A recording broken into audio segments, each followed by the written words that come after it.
سامعین محترم، میرے عزیز دوستوں، بزرگوں، نوجوان ساتھیوں، ربیع الاول کا برکتوں اور سعادت والا مہینہ چل رہا ہے۔ اسی مہینے کے اندر امام الانبیاء سرور کونین جناب نبی کریم صلی اللہ علیہ وسلم اس دنیا میں تشریف لائے، اور اسی مہینے کے اندر حضور نبی کریم صلی اللہ علیہ وسلم نے اس دنیا سے پردہ بھی فرمایا۔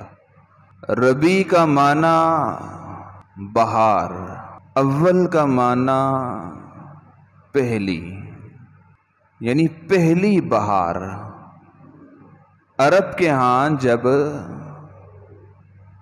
خزاں کا موسم ختم ہو کر بہار کا مہینہ شروع ہوتا تھا تو وہ کہتے تھے وہ ربیع الاول، پہلی بہار۔ یعنی جس طرح سے خزاں کے مہینے کے بعد بہار کا مہینہ آتا ہے تو خزاں کے مہینوں کی جو بے رونقی ہوتی ہے وہ بہار کے آنے سے ختم ہو جاتی ہے اور فضا کے اندر رونق پیدا ہو جاتی ہے۔ ہر طرف سرسبز و شادابی ہوتی ہے، دل کو بڑا سکون آتا ہے، لذت اور فرحت محسوس ہوتی ہے۔ اسی طرح جناب نبی کریم صلی اللہ علیہ وسلم کے دنیا میں تشریف لانے سے پہلے خزاں کا خزاں تھا، ظلمت ہی ظلمت تھی، اندھیرا ہی اندھیرا تھا، ہر طرف ظلم و ستم کا بازار گرم تھا۔ بچیوں کو زندہ درگور کر دینا، شراب نوشی کرنا، زنا کرنا، دنیا کا کون سا گناہ تھا جو اس وقت نہیں پایا جاتا تھا؟ لیکن جب جناب نبی کریم صلی اللہ علیہ وسلم اس دنیا میں تشریف لائے تو یکا یک کائنات کا نظام تبدیل ہوا۔ معاشرہ ظلمت سے، اندھیرے سے نورانیت اور روشنائی کی طرف نکل آیا۔ تو اسی لیے اس مہینے کو ربیع الاول کہا جاتا ہے۔ اسی مہینے میں جناب نبی کریم صلی اللہ علیہ وسلم اس دنیا میں تشریف لائے۔ میرے بھائیو دوستو،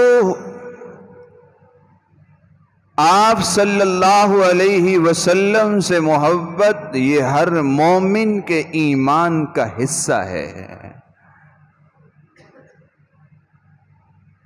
حضور کی محبت پر کسی فرد واحد کا قبضہ نہیں ہے، نہ کسی ایک جماعت کا قبضہ ہے، نہ کسی ایک مسلک کا قبضہ ہے۔ جس شخص نے کلمہ لا الہ الا اللہ محمد الرسول اللہ پڑھا ہے، چاہے وہ جس جماعت سے تعلق رکھتا ہو، جس مسلک سے تعلق رکھتا ہو، اس کے دل میں جناب نبی کریم صلی اللہ علیہ وسلم کی محبت پیوست ہو جاتی ہے۔ اور یہ ہر مومن کے ایمان کا حصہ ہے۔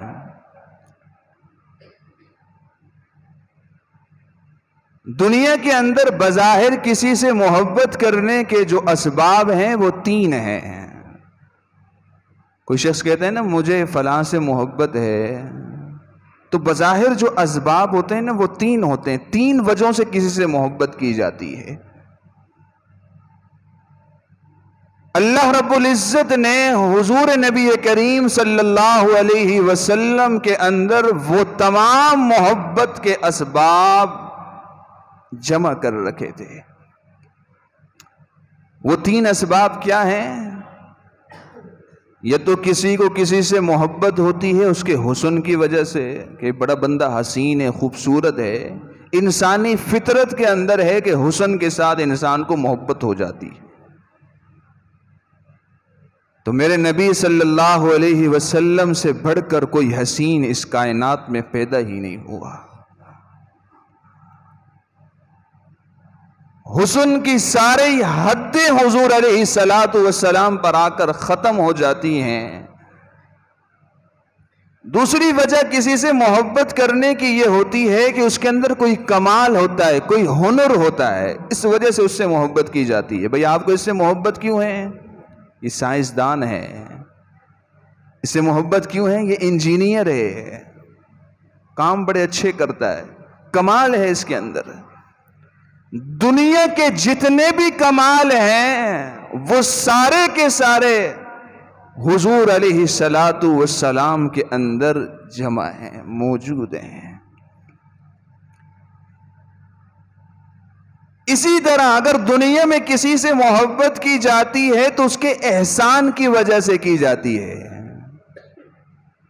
اگر کسی شخص نے کسی پر احسان کیا ہو نا، تو وہ جس پر احسان کیا ہوتا ہے وہ اپنے محسن کے احسان کو کبھی نہیں بھولتا، ہمیشہ اس سے محبت کرتا ہے۔ اسی لیے عرب لوگ کہا کرتے ہیں الانسان عبد الاحسان، کہ انسان یہ احسان کا غلام ہے۔ اور سارے احسان لوگوں کے ایک طرف جمع کر دو، جتنے احسان اس امت پر حضور نبی کریم صلی اللہ علیہ وسلم کے ہیں اتنے کسی اور کے۔ تو بظاہر جو اسباب محبت کے پائے جاتے ہیں وہ تین ہیں، اور اللہ نے تینوں حضور علیہ الصلوۃ والسلام کے اندر جمع کیے ہیں۔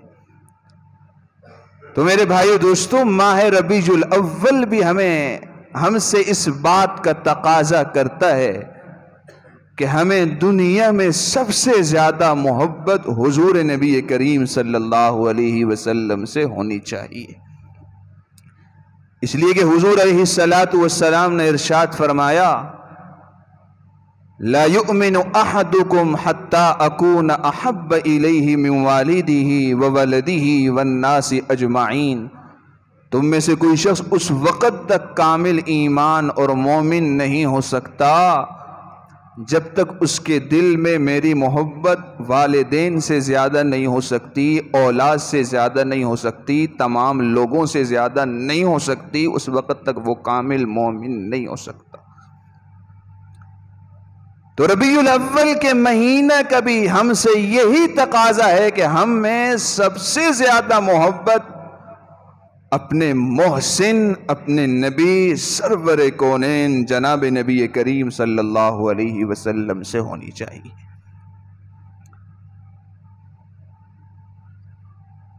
حضرات صحابہ کرام رضوان اللہ تعالی علیہم اجمعین کو حضور نبی کریم صلی اللہ علیہ وسلم سے محبت کس قدر تھی، میں چند واقعات عرض کروں گا۔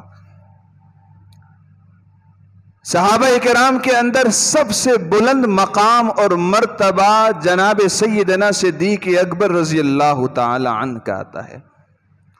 سیدنا صدیق اکبر کو حضور سے محبت کیسی تھی کہ ایک مرتبہ سیدنا صدیق اکبر رضی اللہ تعالی عنہ کے بیٹے عبد الرحمن بن ابی بکر جب وہ مسلمان نہیں ہوئے تھے تو ایک جنگ کے موقع پر کہتے ہیں اپنے والد سے کہ ایک جنگ کے موقع پر آپ میری تلوار کے زد میں آئے تھے۔ کون کہتے ہیں؟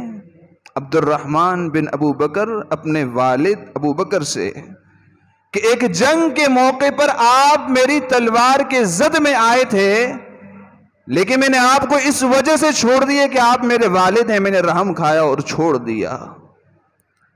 سیدنا صدیق اکبر کو حضور سے محبت کس قدر تھی، اگلا جملہ سنیے گا۔ سیدنا صدیق اکبر رضی اللہ تعالی عنہ نے ارشاد فرمایا اے عبد الرحمن، اگر تو میری تلوار کے ضد میں آیا ہوتا تو میں تیرا سر تن سے جدا کر دیتا، اس لیے کہ تو اس وقت میرے محبوب کے مقابلے میں آیا تھا۔ میں کیسے گوارا کر سکتا ہوں کہ میرے محبوب کے مقابلے میں کوئی آئے اور میں اس کا سر تن سے جدا نہ کر دوں۔ یہ محبت تھی سیدنا صدیق اکبر رضی اللہ تعالی عنہ کی حضور علیہ الصلوۃ والسلام سے۔ اور صرف یہی نہیں، آپ ہجرت کا واقعہ اٹھا کر دیکھیں، سیدنا صدیق اکبر رضی اللہ تعالی عنہ بذات خود بھی اور پورے اپنے گھرانے کو اپنے خادمین کے ساتھ حضور علیہ السلام کی خدمت کے لیے وقف کر رکھا ہے۔ آپ ہجرت کا واقعہ اٹھائیں، رات کی تاریکی ہے، سیدنا صدیق اکبر رضی اللہ تعالی عنہ حضور علیہ السلام کے ساتھ جا رہے ہیں۔ جاتے جاتے سور کا پہاڑ آتا ہے۔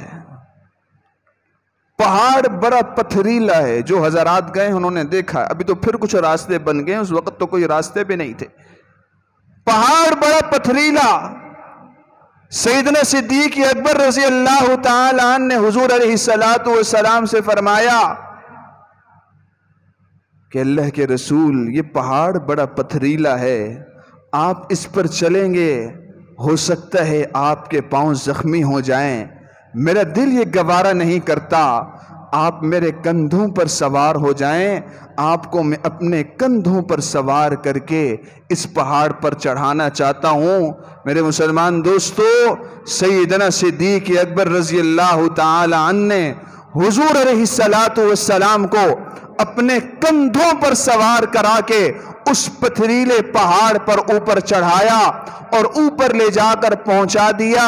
اور پھر جب غار کا موقع آتا ہے، حضور علیہ السلام کو پہلے اندر داخل نہیں ہونے دیتے، خود سیدنا صدیق اکبر رضی اللہ تعالی عنہ اندر جاتے ہیں، غار کی صفائی کرتے ہیں، غار کے اندر جو سوراخ ہیں ان سوراخوں کو اپنے چادر کے ذریعے سے بند کرتے ہیں، پھر حضور علیہ السلام کو لا کر غار میں آرام کرواتے ہیں۔ یہ سیدنا صدیق اکبر رضی اللہ تعالی عنہ کی حضور سے محبت ہے، یہ حضور سے محبت ہے۔ اور صرف یہی نہیں، حضور سیدنا صدیق اکبر رضی اللہ تعالی عنہ نے اپنے پورے گھرانے کو اس ہجرت کے سفر میں حضور علیہ السلام کا خادم بنا کر رکھا۔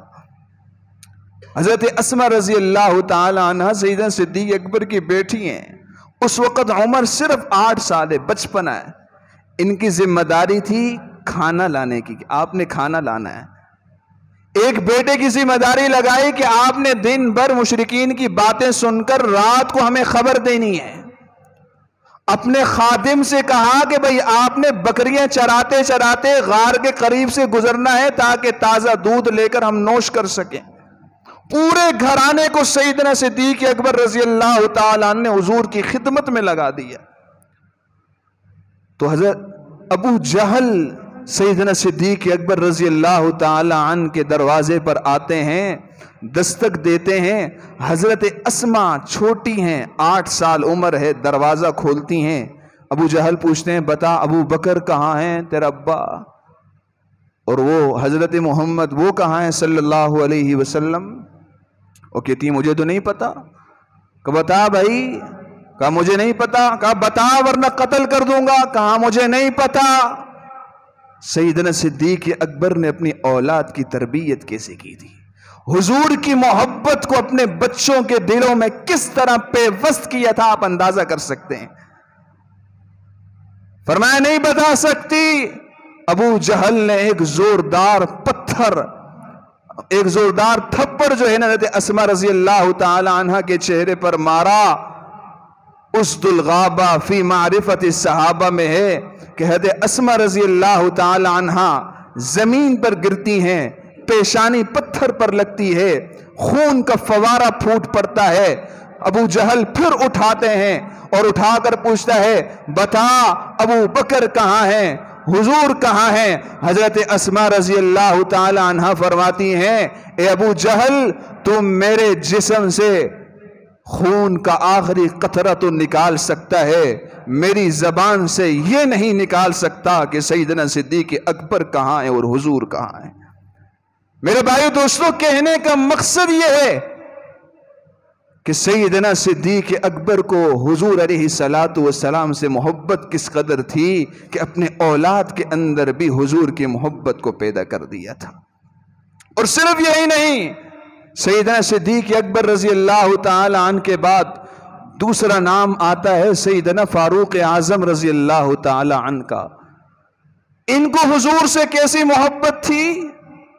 ایک مرتبہ مطاف کے اندر طواف کرتے کرتے یکدم حجر اسود کے سامنے کھڑے ہو گئے. کھڑے ہو کر حجر اسود کو مخاطب کر کے پکار کر کہتے ہیں، اے حجر اسود، میں جانتا ہوں کہ تو ایک پتھر ہے، نہ کسی کو نفع دے سکتا ہے نہ نقصان دے سکتا ہے. اگر میں نے اپنے محبوب کو تجھے بوسہ دیتے ہوئے نہ دیکھا ہوتا تو میں تجھے کبھی بھی بوسہ نہ دیتا. میں تجھے بوسہ دیتا ہوں اس وجہ سے کہ میرے محبوب نے تجھے بوسہ دیا. محبوب کی محبت میں تجھے بوسہ دیتا ہوں میں. اور صرف یہی نہیں، ایک مرتبہ ایک منافق اور ایک یہودی کا تنازع ہو گیا کسی معاملے کے اندر. اس یہودی نے کہا کہ چلو بھائی اس معاملے کو لے کر چلتے ہیں آپ کے نبی کے پاس، فیصلہ وہاں ہوگا. اس منافق نے کہا ٹھیک ہے. وہ فیصلہ لے کر حضور علیہ السلام کے پاس گئے. حضور علیہ السلام نے دونوں کا مقدمہ سنا. سن کر پتہ چلا کہ اس مقدمے میں حق پر وہ یہودی ہے، یہ منافق حق پر نہیں ہے. حضور علیہ السلام نے اس یہودی کے حق میں فیصلہ کر دیا. منافق کو یہ بات ہضم نہیں ہوئی. جب وہاں سے باہر نکلا تو کہا بابا میں فیصلہ نہیں مانتا، فیصلہ فاروق اعظم کرے گا. اس لیے کہ اس منافق کو پتہ تھا کہ سیدنا فاروق اعظم رضی اللہ تعالیٰ یہودیوں کے بڑے دشمن ہیں، لہٰذا وہ میرے حق میں فیصلہ کر دیں گے. تو یہ یہودی اور یہ منافق دونوں چلتے ہیں سیدنا فاروق اعظم رضی اللہ تعالیٰ عنہ کے پاس. وہاں جا کر یہ مقدمہ رکھتے ہیں. وہ یہودی سیدنا فاروق اعظم سے کہتے ہیں کہ بھائی آپ ذرا میرے پہلی بات سنیں. یہی مقدمہ لے کر ہم حضور کے پاس بھی گئے تھے، آپ کے نبی کے پاس. انہوں نے میرے حق میں فیصلہ کر دیا ہے. اب یہ منافق ان کے فیصلے کو تسلیم نہیں کرتا اور کہتا ہے کہ ہمارا فیصلہ فاروق اعظم کرے گا. سیدنا فاروق اعظم رضی اللہ تعالی عنہ نے اس منافق سے پوچھا کیا بات ایسے ہی ہے؟ حضور نے فیصلہ کیا ہے؟ کہا بھئی ہاں حضور نے فیصلہ کیا ہے. اچھا پھر اب کیا کرنا ہے؟ کہا بھئی اب آپ نے فیصلہ کرنا ہے، میں آپ کا فیصلہ تسلیم. کہا اچھا ٹھیک ہے. سیدنا فاروق اعظم رضی اللہ تعالی عنہ گھر جاتے ہیں، تلوار اٹھا کر لاتے ہیں. وہ یہودی پوچھتا ہے اے عمر ہم نے آپ سے فیصلہ کروانے آئے، آپ تلوار لے کر کیسے آگے؟ کہا صبر. وہ تلوار نیام سے نکال کر اس منافق کی گردن کو اڑا کر اس یہودی کو مخاطب کر کے کہتے ہیں آپ کیا سمجھتے ہیں جو حضور صلی اللہ علیہ وسلم میرے نبی کے فیصلے کو تسلیم نہیں کرتا اس کا فیصلہ عمر کرے گا؟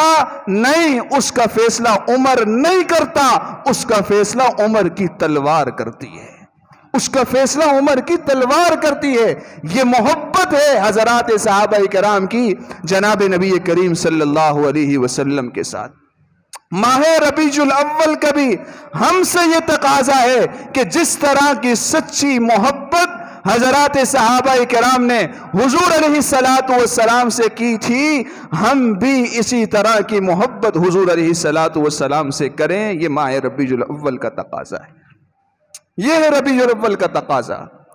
حضرت خبیب رضی اللہ تعالی عنہ کا نام سنا ہوگا.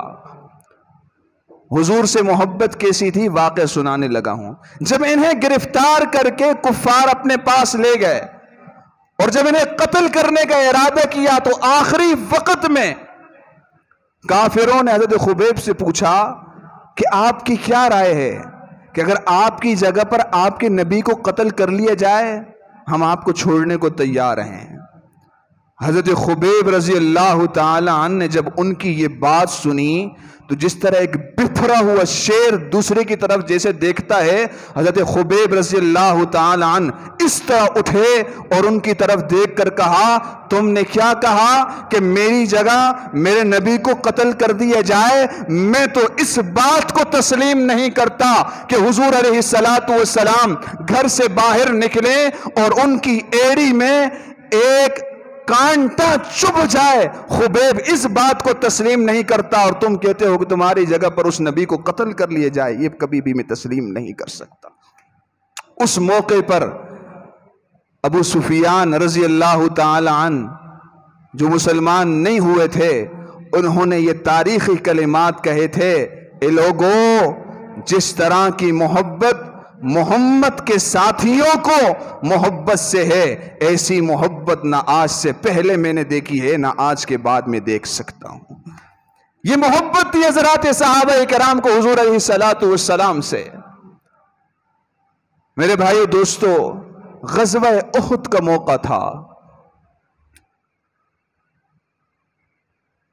غزوہ احد کے موقع پر 70 صحابہ کرام رضوان اللہ تعالی علیہم اجمعین شہید ہوئے۔ حضرت اما عائشہ صدیقہ رضی اللہ تعالی عنہ فرماتی ہیں کہ ایک صحابیہ دوڑتی ہوئی میدان کی طرف جا رہی ہے اور خبر مشہور ہو گئی ہے کہ حضور علیہ الصلوۃ والسلام کو شہید کر دیا گیا ہے۔ صحابیہ جاتی ہیں، آگے سے کوئی صحابی آ رہا ہے، وہ پوچھتے ہیں کہ بھئی بتائیے حضور کی کیا خبر ہے؟ صحابی نے کہا حضور کی خبر کے بارے میں تو مجھے علم نہیں ہے، لیکن اتنی خبر ہے کہ آپ کا ایک بھائی میرے ساتھ لڑتے لڑتے شہید ہو چکا ہے۔ وہ صحابی پھر آگے دوڑتی ہیں، آگے سے دوسرے صحابی آتے ہیں، ان سے پوچھتی ہیں کہ بتائیے کہ حضور کی کیا خبر ہے؟ وہ بھی کہتے ہیں حضور کی خبر تو نہیں ہے، لیکن اتنی خبر ہے کہ آپ کے والد میرے ساتھ لڑ رہے تھے، وہ لڑتے لڑتے شہید ہو چکے ہیں۔ وہ صحابیہ آگے بڑھتی ہیں، ایک تیسرے صحابی آتے ہیں، ان سے پوچھتی ہیں کہ بتائیے حضور کی کیا خبر ہے؟ وہ فرماتے ہیں حضور کی خبر کا تو علم نہیں، اتنا معلوم ہے کہ آپ کے شوہر میرے ساتھ لڑتے لڑتے شہید ہو گئے۔ وہ صحابیہ مزید آگے بڑھتی ہیں، کسی اور صحابی سے پوچھتی ہیں حضور کی کیا خبر ہے؟ وہ فرماتے ہیں حضور کی خبر کا تو علم نہیں، لیکن اتنا معلوم ہے کہ آپ کے بیٹے میرے ساتھ لڑتے لڑتے شہید ہو گئے۔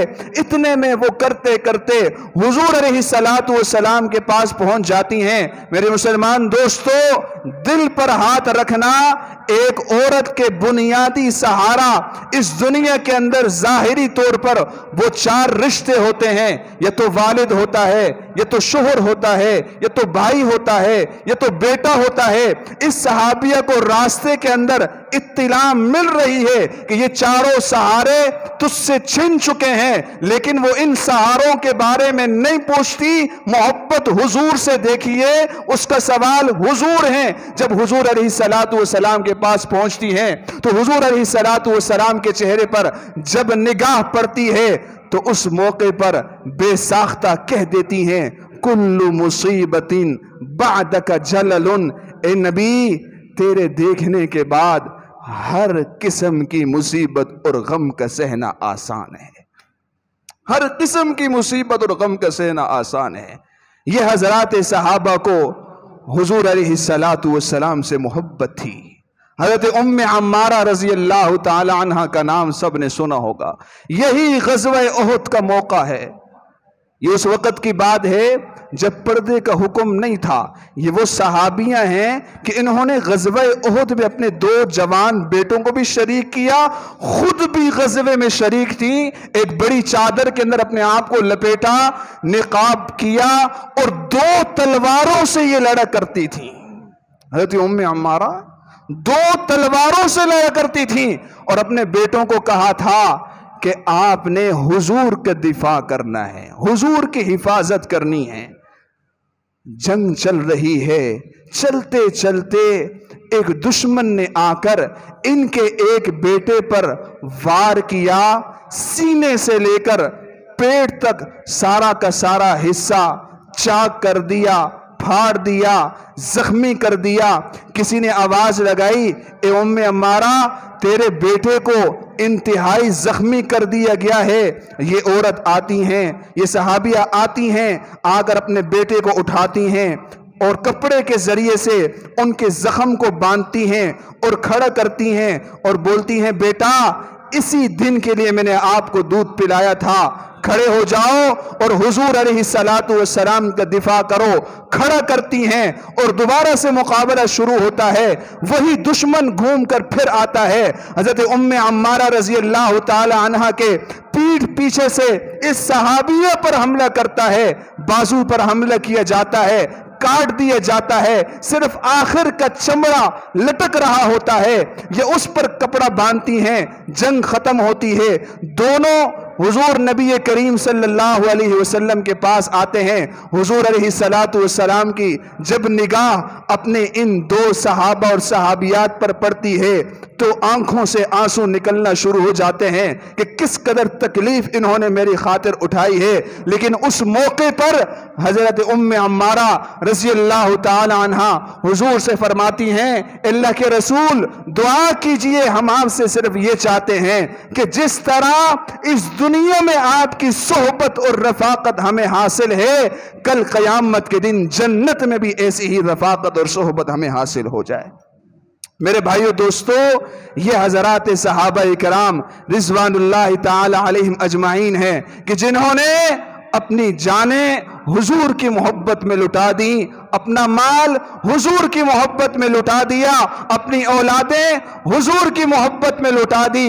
میرے بھائیو دوستو، سندھ کی دھرتی پر ایک شیر دل رہا کرتا تھا جسے علی شیر کے نام سے یاد کیا جاتا تھا، اللہ ان کی قبر کو نور سے منور فرمائے۔ وہ کہا کرتے تھے کہ یہ صحابہ وہ دیوانے محمد کے، میں دیوانہ صحابہ کا، وہ پروانے محمد کے، میں پروانہ صحابہ کا، وہ مستانے محمد کے، میں مستانہ صحابہ کا، فنا فی اللہ کی تہ میں بقا کا راز مضمر ہے، جسے مرنا نہیں آتا اسے جینا نہیں آتا۔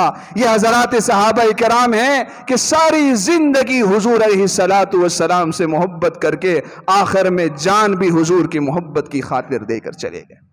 میرے بھائیو دوستو، ان تمام باتوں کا خلاصہ صرف ایک بات ہے کہ یہ ماہ ربیع الاول ہم سے اس بات کا تقاضا کرتا ہے کہ جس طرح یہ حضرات صحابہ کرام حضور علیہ السلام سے محبت کر گئے ہیں، ہم بھی اسی طرح اپنے نبی سے محبت کر کے دکھائیں۔ اور محبت جس سے محبت ہوتی ہے اس کی ہر شے سے محبت ہوتی ہے، اس کے چہرے سے بھی محبت ہے، اس کے لباس سے بھی محبت ہے، اس کے گھر کے رہنے سے ہی محبت ہے۔ ہمارے اندر حضور کی محبت تب ہمیں حاصل ہوگی جب ہم اپنے چہرے کو حضور والا چہرہ بنائیں، جب ہم اپنا لباس حضور والا بنائیں، جب ہماری گھر والیاں، ہماری بیٹیاں پردہ کریں، ہمارے گھر کے اندر قرآن کا ماحول ہو، ہماری محلے کی مسجد نمازیوں سے بھری ہو، تب جا کر پتہ چلے گا کہ ہمیں حضور سے محبت ہے۔ صرف زبانی دعووں سے سوائے دعووں کے اور کچھ حاصل نہیں ہو سکتا، عمل کر کے دکھانا ہوگا کہ ہمیں واقعی میں حضور علیہ السلام سے محبت ہے۔ یہ تقاضا ہے ہم سے ماہ ربیع الاول کا۔ تو میرے بھائیو دوستو، جاتے جاتے ہم اس ربیع الاول میں اس بات کا عزم کر لیں کہ ہم انشاءاللہ 3 باتوں کا اہتمام کریں گے۔ کرتے ہیں کہ نہیں؟ ہاتھ اٹھا کر عزم کریں، 3 باتوں کا اہتمام کریں گے۔ سب سے پہلی بات، اس بات کا عزم اور ارادہ کریں کہ روزانہ بلا ناغہ حضور علیہ السلام پر 1000 مرتبہ درود شریف بھیجنا ہے۔ ارادہ کر لیں، زندگی میں تبدیلی لانی ہے۔ بہت سے ربیع الاول گزر چکے ہیں، کیا معلوم آئندہ ربیع الاول ہمیں نصیب ہوتا ہے نہیں ہوتا۔ عزم اور ارادہ کر کے اٹھے کہ بلا ناغہ انشاءاللہ روزانہ 1000 مرتبہ حضور علیہ السلام پر درود بھیجنا ہے۔ بھیجنا نہیں بھیجنا؟